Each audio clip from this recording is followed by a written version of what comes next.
और सीधे आपको लोकसभा लिए चलते हैं जहां ओवैसी बोल रहे हैं। अगर मुसलमान नहीं होती तो बिल्किस बानो को इंसाफ मिल जाता। 20 साल से बिल्किस बानो लड़ रही है, मगर उसका नाम बिल्किस बानो है। आप इंसाफ नहीं करना चाहते बिल्किस बानो से। यह नारी शक्ति आपकी है। पसमानदा मुसलमान से आपकी मोहब्बत, दीजिए 1950 के प्रेसिडेंट ऑर्डर तरमीम करिए, दलित मुस्लिम का स्टेटस पसमानदा को दीजिए। आप नहीं देना चाहते। क्या मजहबी आजादी का उनको हक हासिल नहीं है? स्पीकर साहब, मैं मुसलमान हूं, मेरे बगैर ये मुल्क नामुकम्मिल है।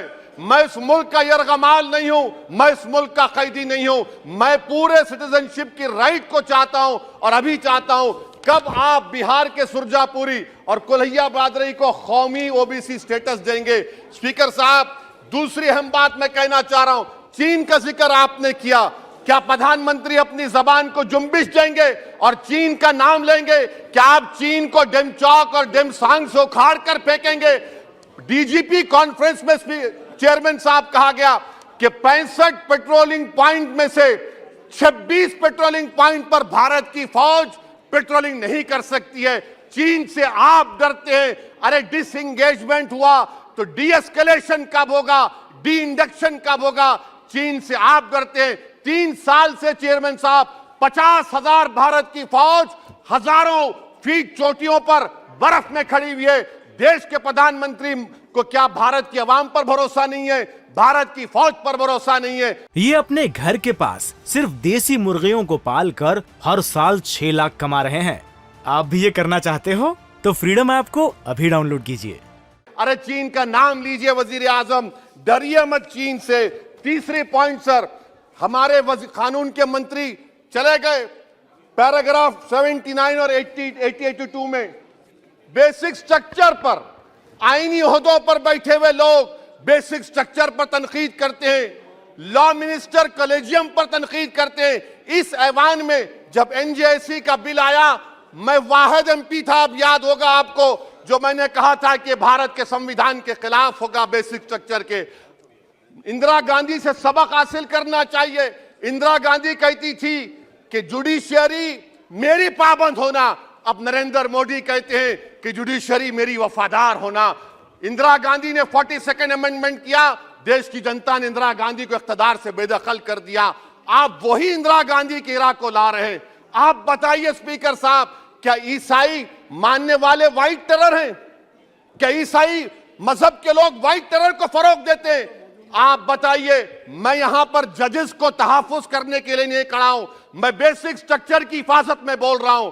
मैं अदलिया की आजादी के लिए खड़ा हूं, मैं एग्जीक्यूटिव की आजादी के लिए खड़ा हूं, लेजिस्लेचर की आजादी के लिए खड़ा हूं। चेयरमैन साहब, कोर्ट का काम यह नहीं है, जजेस का काम यह नहीं है कि नरेंद्र मोदी सरकार की मदद करे। अदलिया का काम यह है कि इस देश की कमजोर और मजलूम आवाम से इंसाफ किया जाए। चौथा पॉइंट स्पीकर साहब, यहां पर एक बड़े सरमाएदार का जिक्र किया गया है। क्या यह बात सच नहीं कि कांग्रेस और बीजेपी ने ओलिगार्क्स को पैदा किया? आप दोनों ने मिलकर ओलिगार्क्स को पैदा किया। आज इसी वजह से 60% मुल्क की दौलत 1% जनता के पास है। आप दोनों ने बैठकर मलाई खाई और गरीब और नौजवान पिस रहा है। अरे बताओ, ये जो 28 लोगों की लिस्ट है जो देश का पैसा खाकर भाग चुके हैं या बैठे हुए, उसमें कोई मुगलों का नाम है क्या? कोई मुगलों का नाम नहीं है, मगर आप उस पर कुछ नहीं बोलेंगे।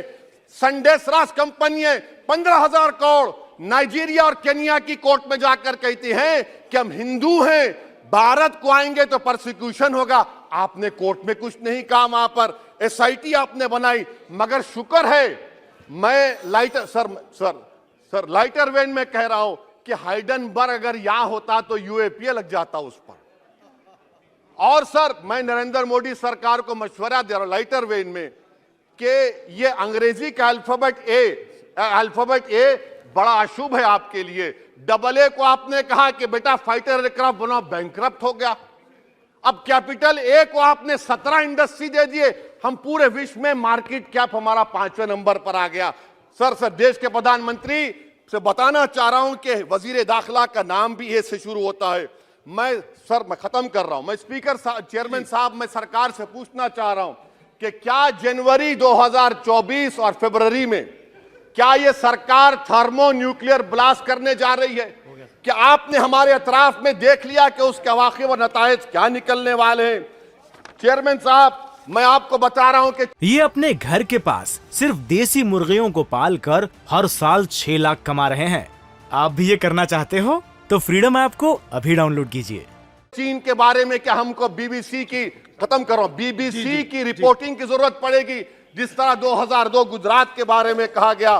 स्पीकर साहब, अकलियतों के बारे में, मुसलमानों के बारे में एक शायर ने कहा था, आग से आग बुझाने को कहा जाता है, जख्म पे जख्म खाने को कहा जाता है, हम वफादार है बताने के लिए, हमको अपना सर कटाने के लिए कहा जाता है। सर, देश के प्रधानमंत्री पूरे फॉरेन टूर में जाते हैं, वहां पर गांधी का नाम लेते हैं।